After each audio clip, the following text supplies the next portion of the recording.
शिक्षक साथियों, स्वागत है आप सबका जीके स्टडी चैनल में। आइए आज हम लोग देखेंगे क्लास 6 के 3.1 प्रश्नावली के प्रश्न। और इसमें से प्रश्न एग्ज़ाम में खूब बनता है, चाहे वो सीटेट हो या सक्षमता हो या अदर एग्ज़ाम हो। तो आइए देखते हैं कैसे बनाएंगे। एक सवाल बताएंगे तो ये 1 नंबर, 2 नंबर और 3 नंबर का टोटल बन जाएगा। कहा है कि 15 के सभी गुणनखंडों को लिखिए। तो 15 के सभी गुणनखंड आपको लिखना है। तो 1 गुना 15, 2 से 15 कटेगा नहीं, 3 गुना 5, ठीक है, ये हो गया। तो 15 के सभी गुणनखंड ऐसे आप लिख दो, इस तरीके से, ठीक है, इस तरीके से लिख दो। नहीं समझ में आता है तो ऐसे आपको लिख देना है। तो 15 के सभी गुणनखंड कौन कौन हो जाएगा? 1, 3, 5, 15, ये 15 के सभी गुणनखंड, ठीक है। तो ऐसे आप 15 का कर लिए तो 64 का भी तो कर सकते हैं ना 64 का। देखिए 64 का कैसे कीजिएगा? 1 गुने 64, 64 2 से कटेगा, 2 गुने 32, फिर 3 से नहीं कटेगा, 4 से 16, ये आधा आ गया। अब ये 8 से 8 अठाई 64। अब आगे जाएगा? नहीं जाएगा, क्योंकि 8 और 8 सेम हो गया। तो ऐसे आप लोगों को लिखना है इसके फैक्टर्स। तो 8 डबल बार है तो एक बार लिखना है, यानी 64 के सभी गुणनखंड कौन कौन हो जाएगा? तो 1 2 3 1 2 4 8 16 32 64। देखिए 8 है तो इसके बाद डबल, फिर इसके बाद डबल, और ये 64 हो जाएगा, ठीक है। तो आप इस सभी का जवाब आप प्रैक्टिस कर सकते हैं, ठीक। अगला प्रश्न देखते हैं। अगला प्रश्न है 14 के गुणज लिखिए। गुणज मतलब इसके पहाड़ा। तो 14 का गुणज हो जाएगा 14, 28, 42, ये अनंत तक जाएगा।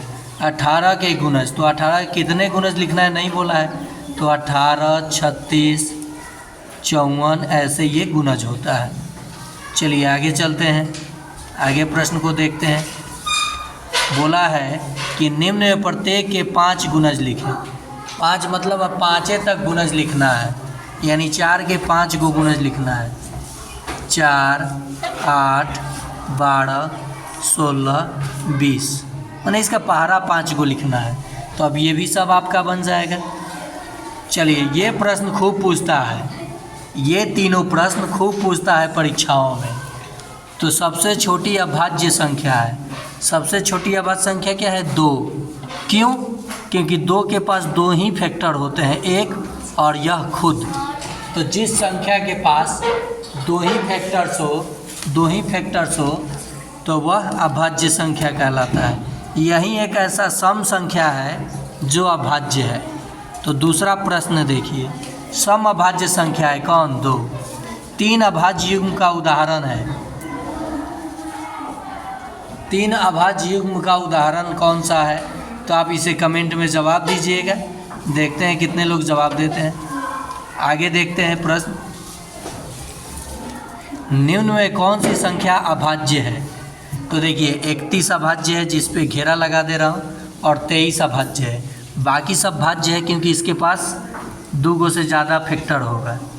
2 से ज़्यादा फैक्टर है, इसके पास भी 2 से ज़्यादा फैक्टर होगा। 3, 7, 6, ये सब और भी फैक्टर हो जाएगा इसका। 21, 14, 21, 42, तो ये सब भाज्य है और ये अभाज्य है। समझ में आ गया? देखिए सबसे छोटी संयुक्त संख्या तो क्या होता है? 4 होता है। सबसे छोटी संयुक्त संख्या क्या होता है? 4 होता है। नेक्स्ट है 100 से कम 5 क्रमागत संयुक्त संख्याएं लिखिए जिनके बीच कोई अभाज्य संख्या ना हो। तो ऐसे इसे VBI कर लीजिए। कौन कौन हो जाएगा? 21, इसमें 23 आ जाएगा। देखिए कौन कौन हो जाएगा आपका? 24, 25, 26, 27 और 28। देखिए 1 2 3 4 5 क्रमागत संख्या है ना 100 से कम, जिनके बीच कोई अभाज्य संख्या नहीं आया। वैसे ही अगर 7 कहेगा तो क्या कहिएगा? 90, 91, 92, 93, 94, 95, 96 और ये देखिए 7 हो गया, 3 3 6 1 7। तो ये 7 लगातार ऐसा संख्या है जिसके बीच में अभाज्य संख्या नहीं आता है, जिसके बीच अभाज्य संख्या नहीं आता है। अगला प्रश्न देखते हैं। 10 से बड़ी संख्या के अभाज्य होने के लिए इकाई स्थान पे कौन से अंक हो सकते हैं? तो देखिए 1 से बड़ी 1 भी हो सकता है, 3 भी हो सकता है, 4 नहीं हो सकता, 5 नहीं हो सकता, 6 नहीं हो सकता, 7 भी हो सकता है, 9 भी हो सकता है। ठीक है, कौन कौन हो सकता है? 1 3 5 7 9 ये हो सकता है। आगे है, क्या कोई भी संख्या है जिसका कोई गुणनखंड न हो? कोई गुणनखंड न हो ऐसा कैसे हो सकता है? सभी संख्याओं का गुणनखंड 1 होता है, तो ऐसी कोई संख्या नहीं है। ठीक है, अगला प्रश्न देखते हैं। अगला प्रश्न है, 1 और 100 के बीच सिर्फ 2 संपूर्ण संख्याएं हैं, वे कौन सी हैं? तो एक मैं बताया था 6 परफेक्ट नंबर, और एक आपको कमेंट में जवाब देना है। ये परफेक्ट नंबर क्या होता है? संपूर्ण संख्या है जिसका फैक्टर करने पे और उन्हें जोड़ने पे इस संख्या के डबल हो जाए। 6 3 9 2 11 1 12 संख्या का डबल हो गया ना, तो अगला परफेक्ट नंबर आपको बताना है। ठीक है, तो ये सारे प्रश्न आपने देख लिया, इन सभी प्रश्नों को आपने देखा। ठीक है, इस सभी को हमने कर लिया। अगले चैप्टर पे चलते हैं। देखिए नेक्स्ट है आप लोगों के लिए, निम्न प्रत्येक संख्या के 2 विषम अभाज्य संख्या के योग के रूप में लिखिए।